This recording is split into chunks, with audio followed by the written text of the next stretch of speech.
اللہ سبحانہ و تعالی نے قرآن مجید کو کتاب ہدا کہا ہے، ہدایت کی کتاب قرار دیا ہے۔ اللہ سبحانہ و تعالی نے اس ہدایت کی کتاب میں ان تمام حقیقتوں کو، ان تمام علوم کو بیان کیا ہے جن کے ذریعے سے انسان کو ہدایت مل سکتی تھی، رہنمائی مل سکتی تھی۔ بنیادی مقصد اس کتاب کا دنیاوی حقیقتوں کو یا سائنسی حقیقتوں کو بیان کرنا نہیں تھا۔ کچھ ایسی چیزیں تھیں جو اس زمانے میں الفاظ میں نہیں کہی جا سکتی تھیں لیکن اشارات میں بیان فرمائیں۔ اگر اس زمانے میں مثلاً اگر کہا جاتا ایک وقت آئے گا کہ لوگ میزائل کے ذریعے سے دوسری قوموں پر حملے کریں گے یا ایٹم بم چلا دیں گے، تو یہ بات قابل فہم نہ تھی، یعنی اسے سمجھ کچھ نہیں آنی تھی کہ یہ کیا بات کہی جا رہی ہے۔ تو اس طرح کی باتوں کو اشارات میں ذکر کیا گیا۔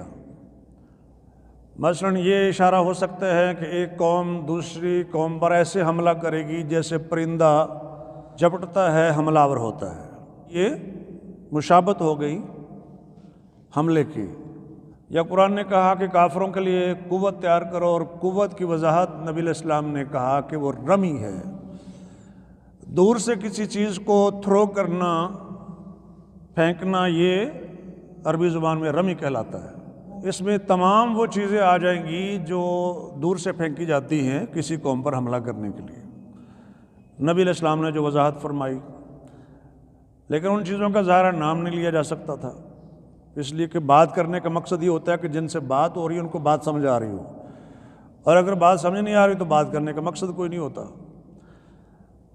تو چونکہ یہ ہدایت کی کتاب ہے اور اس میں دلائل پیش کیے گئے ہیں، اس لیے یہ جو پچھلے خطبے کے اندر میں نے اشارہ کیا، اس میں اللہ تعالیٰ نے فرمایا کہ جو لوگ اللہ کے سوا اوروں کو معبود بناتے ہیں، ارونی ماذا خلقوا من الارض، مجھے دکھاؤ کہ انہوں نے کیا زمین میں پیدا کیے ہیں، ام لہم شرک فی السماوات، یا آسمانوں میں ان کا کوئی شیر ہے، شراکت داری ہے، دکھاؤ مجھے۔ مطلب یہ کہ کچھ نہیں ہے۔ ایتونی بکتاب من قبل ھذا، تو میرے پاس اس کتاب سے پہلے کی کوئی کتاب لے کر آؤ۔ برنگ می اے بک بیفور دس بک، بکتاب، اینی بک، کوئی کتاب لے آؤ، یعنی جو ریویلڈ ہو، اللہ کی ریویلیشن ہو، وحی ہو تو لے آؤ۔ او اثارۃ من علم، یا اگر آپ کے پاس بک کا ریفرنس نہیں ہے تو کوئی علمی نشان لے آؤ، کوئی علمی دلیل لے آؤ، کوئی ایسی علم کی چیز لے آؤ، سم ٹریس آف نالج، کوئی چیز جو علم سے تعلق رکھتی وہ لے آؤ اگر تم سچے ہو، یعنی اس دعوے میں کہ اللہ کے سوا اور معبود بھی ہیں اور ان کی عبادت بھی کی جانی چاہیے۔ قرآن مجید برہان کی بات کرتا ہے، سلطان کی بات کرتا ہے، بینہ کی بات کرتا ہے، آیت کی بات کرتا ہے، اثارت من علم کی بات کرتا ہے، کتاب کی بات کرتا ہے۔ کوئی ایویڈنس، کوئی ریفرنس، کوئی دلیل، کوئی کتاب، کوئی وحی، کوئی عقلی نقلی دلیل، کوئی چیز لے آؤ، کچھ بھی نہیں۔ تو ظاہر ہے ان چیزوں کا مقصد اس میں غور و فکر کی دعوت دینا بھی ہے۔ اس لیے قرآن نے کہا کہ بعض لوگ ہیں اللہ کے بارے میں جھگڑا کرتے ہیں، یعنی اس کے وجود کا انکار کرتے ہیں یا اس کی صفات کی تعویل یا انکار کرتے ہیں، بغیر علم ولا ہدن ولا کتاب منیر، سورۃ لقمان میں، بغیر کسی گائیڈنس کے، بغیر ہدن، کوئی ہدایت ان کے پاس نہیں ہے، نہ ان کے پاس کوئی علم ہے، نہ روشن کتاب ان کے پاس، کتاب کا ریفرنس بھی نہیں ہے، کوئی عقلی دلیل بھی نہیں ہے کہ جو کامن سینس ہے وہی اس دلیل کو مانتی، وہ بھی نہیں ہے۔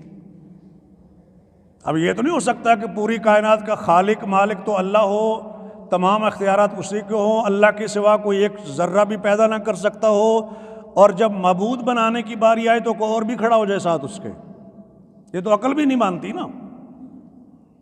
اس لیے عقلی دلیل کا بھی مطالبہ کیا گیا، بے شمار عقلی دلیلیں اللہ تعالیٰ نے قرآن پاک میں پیش کی۔ وَلَقَدْ كَرَّمْنَا بَنِي آدم، ہم نے بنی آدم کو تکریم بخشی ہے اور ان کو ہم نے سوار کیا بر و بحر میں اور پکیزہ چیزوں کا رزق عطا فرمایا ہے۔ یہ سورہ بنی اسرائیل کی آیت نمبر 70 ہے۔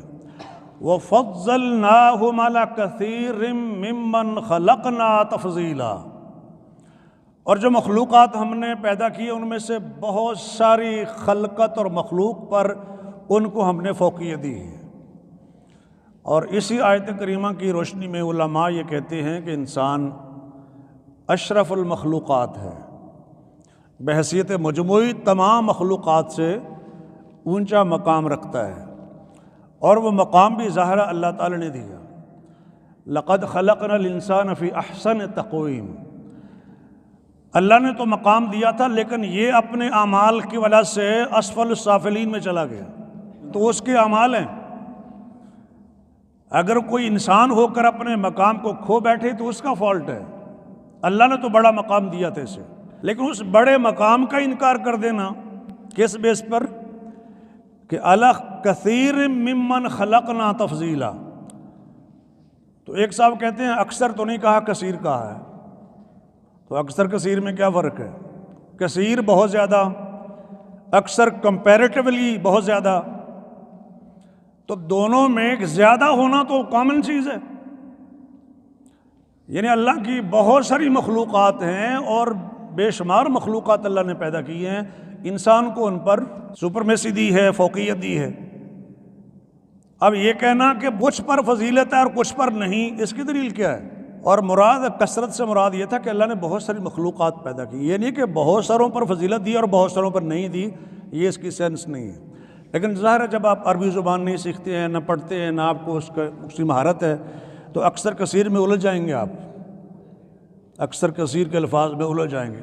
بات عرض کرنے کا مقصد یہ تھا کہ بعض دفعہ عربی الفاظ کو اور ان کے معنی کو ہم نہیں سمجھتے ہیں اور انٹرپریٹ غلط کر دیتے ہیں۔ جب آپ کی شہرت بھی ہو گئی ہو، لوگ آپ کو فالو بھی کرتے ہوں، تو پھر تو آدمی سمجھتا ہے کہ اتنا بڑا نام ہے میرا، اور وہ جو مفتی صاحب ہے، علامہ صاحب ہے، شیخ الحدیث ہے، شیخ القرآن، ان کو تو کوئی جانتا نہیں جانتا ہوگا، لیکن ہم تو بات کر رہے ہیں علم کی۔ علم اس کے پاس نہیں ہے جس کے پاس شہرت ہے۔ شہرت کا کیا ہے؟ بے شمار لوگوں کو مل جاتی ہے۔ میرے خیال میں شیطان کو سب سے زیادہ شہرت ملی ہوئی ہے، تو شہرت سے ضروری نہیں ہے کہ اس کی ہر بات صحیح بھی ہو، اصل چیز اور ہے، اصل دلیل ہے، اور یہی بات میں کر رہا ہوں۔ اور دلیل آتی ہے تدبر کے نتیجے میں، اور اسی تدبر کا اللہ سبحانہ و تعالی حکم دیتے ہیں۔ ہمارے ہاں جو ایک ایشو بنا ہے، خاص کر جو پچھلے خطبے کے اندر کچھ اشارات میں نے کی ہے، شروع میں بہت ساری سائنسی تحقیقات آئی تو ہمارے علماء نے بڑے شد و مد کے ساتھ ان کا رد شروع کر دیا تھا، تردید شروع کر دی۔ مقصد اس کا یہ تھا کہ آپ خام خواہ ایسی چیزوں کو جو قرآن میں نہیں ہے ثابت کرنے کی کوشش کر رہے ہیں کہ سائنس میں یہ ہے، سائنس میں یہ ہے۔ قرآن جو ہے وہ بہت پہلے 14 صدیاں پہلے قرآن نے یہ بات کہی تھی، حالانکہ قرآن نے نہیں کہی تھی، وہ آپ کہہ رہے ہیں کہی ہے۔ کچھ باتیں وہ بھی ہیں جو کہی ہیں، کچھ وہ ہیں جو خود آپ اپنے فہم کے مطابق قرآن میں داخل کر رہے ہیں۔ اسی وجہ سے پھر کچھ علماء خلاف ہو گئے ان باتوں کے، حتیٰ کہ یہاں جب جدید علوم کے مطابق، علم حیت کے مطابق انہوں نے کہا کہ زمین جو ہے وہ روٹیٹ کرتی ہے، تو ہمارے بہت سارے علماء نے کہا تھا قرآن کہتا ہے زمین ساکن ہے اور یہ سائنس کہتی ہے کہ زمین گھومتی ہے، اب ہم قرآن کی مانیں یا سائنس کی؟ یہ جو خام خواہ قرآن کے اندر چیزوں کو انٹر کرنے کا معاملہ تھا نا، اس وجہ سے یہ انتہا پسندی بھی آگے سے آ گئی۔ حالانکہ قرآن مجید نے کہیں بھی نہیں کہا کہ زمین گھومتی نہیں ہے، ایک آیت بھی نہیں ہے، بلکہ جو خارجی دلیلیں ہیں ان سے پتہ چلتا ہے کہ یہ مکان موجود ہے اس کا۔ میں قرآن کی بات کر رہا ہوں۔ قرآن نے کہا کہ ہم نے پہاڑوں کو میخے بنایا تاکہ یہ ہل نہ جائے، انہوں نے کہا جی یہ تو بالکل زمین تو ہلتی نہیں ہے، یہ کہتے ہیں گردش کرتی ہے۔ تو کسی چیز کا روٹیٹ کرنا، وائبریشن کے بغیر موو کرنا ایک اور چیز ہے، اور اس کا وائبریٹ کرنا اس کی دوسری چیز ہے۔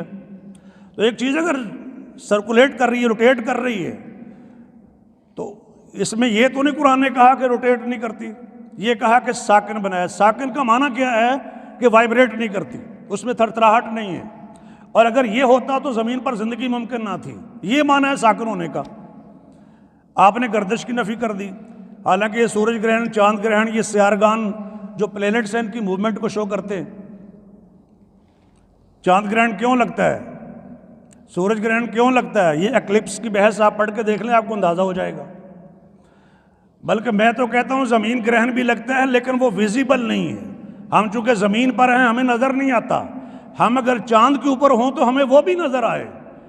گرہن میں کسی سیارے کو، پلینٹ کو کچھ نہیں ہوتا، بس ایک سیارہ درمیان میں آ جاتا ہے، سورج کی روشنی ڈائریکٹ یا ریفلیکٹ ہو کر ہم تک نہیں پہنچتی تو ہم کہتے ہیں گرہن لگا ہوا، اتنی سی بات ہے، اس سیارے کو تو کچھ نہیں ہوا نا۔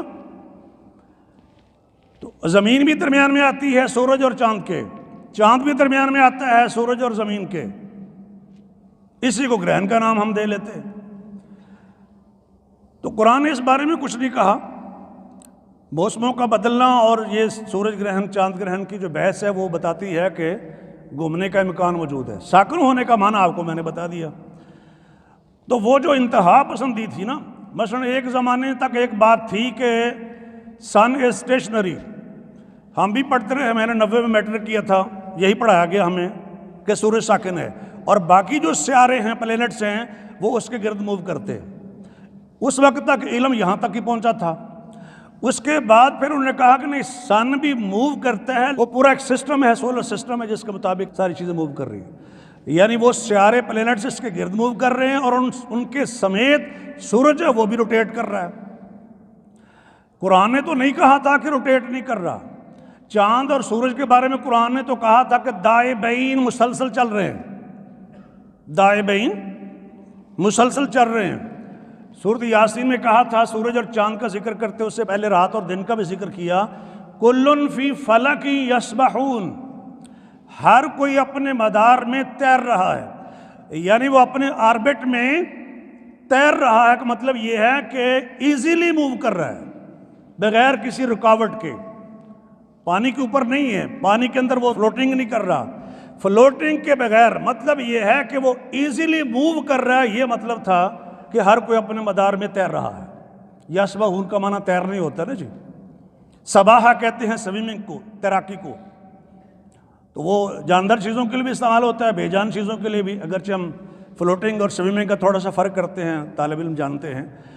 تو کہنے کا مطلب یہ تھا کہ قرآن نے تو نہیں کہا کہ ایسا نہیں ہے، ہاں قرآن نے کہا ہوتا کہ یہ نہیں ہے اور پھر جدید علم کہتا کہ ایسے ہے، تو پھر ہم سوچتے کہ ہم نے قرآن کے ساتھ کھڑا ہونا ہے یا اس علم کے ساتھ جس میں مزید آگے تحقیق ہوگی تو یہ بات چینج ہو جائے گی، پھر ہم وہاں سوچیں گے۔ قرآن میں تو نہیں سوچ سکتے ہیں، قرآن بھی چینج ہو جائے گا، قرآن تو نہیں چینج ہونے والا۔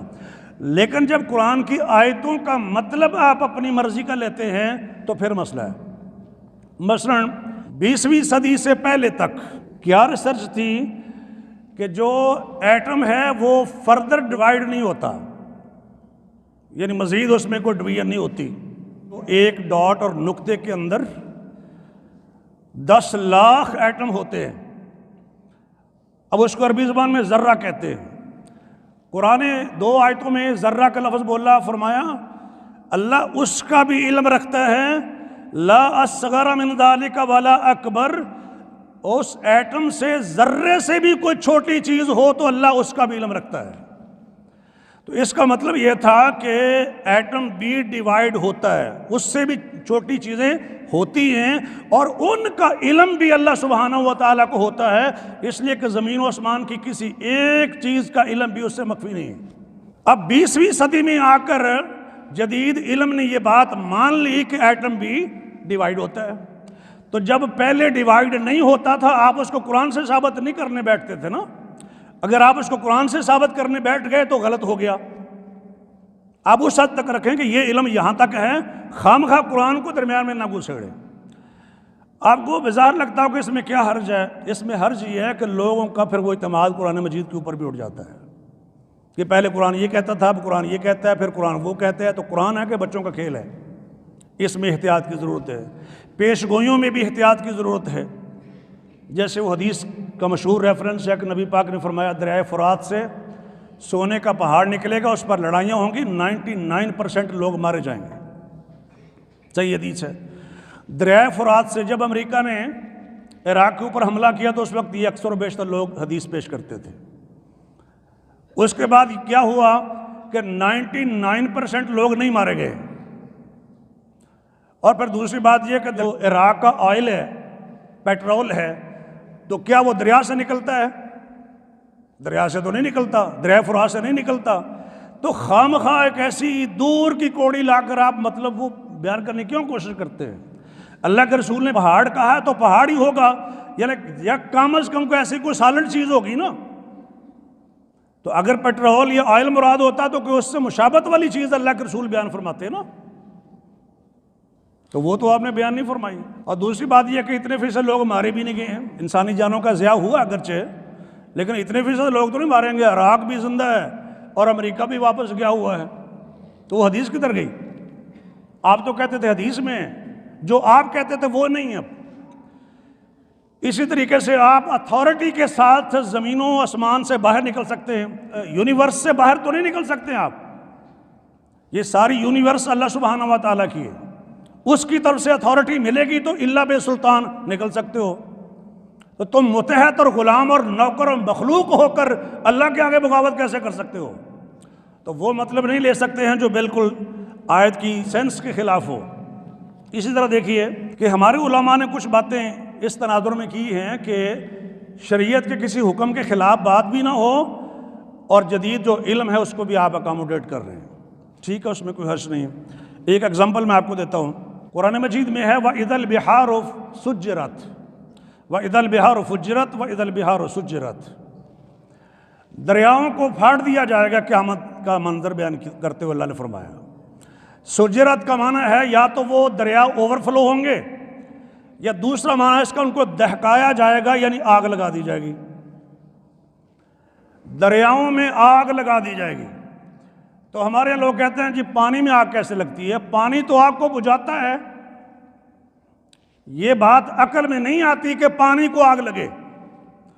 تو ہمارے کچھ علماء نے کہا اس میں اعتراض والی بات کیا ہے؟ اس میں کون سی ایسی بات ہے جو کامن سینس کے خلاف ہو یا جو جدید علوم ہیں ان کے خلاف ہوں؟ پانی ہے کیا؟ H2O، دو گیسوں کا مجموعہ ہے، ہائیڈروجن 2 اس میں ہے اور آکسیجن 1 ہے، تو یہ دو گیسوں کا مجموعہ ہے پانی۔ اب یہ دونوں گیسیں کسی وجہ سے، کسی بلاسٹ کے نتیجے میں یا کسی بھی وجہ سے سیپریٹ ہو جائیں تو جو ہائیڈروجن کا کام ہے کہ وہ جلنے کے کام آتی ہے، اس کے خواص میں یہ ہے کہ وہ جلتی ہے، آکسیجن آپ سمجھتے ہیں کہ وہ جلاتی ہے۔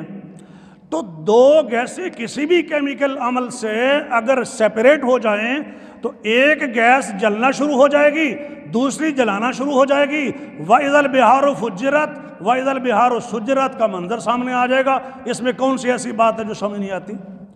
اختیار تو اللہ سبحانہ و تعالیٰ کا ہے جس کی یہ مخلوق ہے، لیکن یہ چیز اس طریقے سے سمجھی جا سکتی ہے، عقل کو، تدبر کو استعمال کرتے ہوئے کوئی ایسی توجیہ تشریح کرتا ہے تو ایکسیپٹیبل ہونی چاہیے۔ لیکن وہ تشریح، وہ مفہوم جو کسی آیت کے خلاف ہو وہ تو نہیں آپ لے سکتے۔ قیامت کے قریب اللہ تعالیٰ زمین سے ایک جانور کو نکالیں گے۔ جانور سے کیا مراد ہے؟ دابہ ہے، ہر چلنے پھرنے والی چیز زمین کے اوپر جو ہے اس کو دابہ کہتے ہیں۔ لوگوں سے باتیں کرے گا وہ جانور، لوگوں سے باتیں کرے گا اور ایک تفسیر کے مطابق لوگوں کو نشان لگائے گا۔ تو کلمہم، کلمہ یکلم و تکلیم، زخمی کرنا بھی ہوتا ہے اور باتیں کرنا بھی ہوتا ہے، کلام کرنا، موسیٰ کلیم اللہ ہے آپ جانتے ہیں۔ تو لوگوں سے بات بھی کرے گا کہ لوگ ہماری آیتوں پر، یعنی اللہ کی آیتوں پر ایمان نہیں رکھتے تھے، اور لوگوں پر نشان بھی لگا دے گا یہ مومن ہے یہ کافر ہے۔ کہ دونوں تفسیروں کو ملا کے میں بات عرض کر رہا ہوں۔ ایک صاحب نے کہا کہ دابۃ الارض سے مراد کمپیوٹر ہے، اس سے مراد اگر آپ کمپیوٹر لیتے ہیں تو وہ لوگوں سے باتیں نہیں کرتا، پھر وہ مومن کافر کا فرق نہیں کرتا کہ مومن تو بٹن دبائے تو آن ہو جائے اور کافر اگر دبائے تو نہ، یا اس کے الٹ، ایسا تو نہیں ہے۔ پھر وہ زمین سے نکلنے والی بات بھی نہیں ہے کہ زمین سے جیسے چیز باقی چیزیں نکلتی اس طرح وہ بھی نہیں ہے۔ یہ بتانے کے لیے کہ صاحب کا بڑا ویژن ہے، ایسی چیز اس نے قرآن سے تحقیق کے نتیجے میں، ریسرچ کے نتیجے میں بتا دی ہے جو آج تک کسی کو سمجھ نہیں آ سکی۔ میں کہتا ہوں آج تک کیسے سمجھ آتی، وہ تھی ہی نہیں، وہ زبردستی آپ نے قرآن میں اس میں شامل کرنے کی کوشش کی ہے، اپنے آپ کو بتانے کے لیے کہ میرے بڑی نظر ہے قرآن مجید کے اوپر، بڑا مطالعہ ہے میرا، اور مطالعے کی حالت اور کیفیت یہ ہے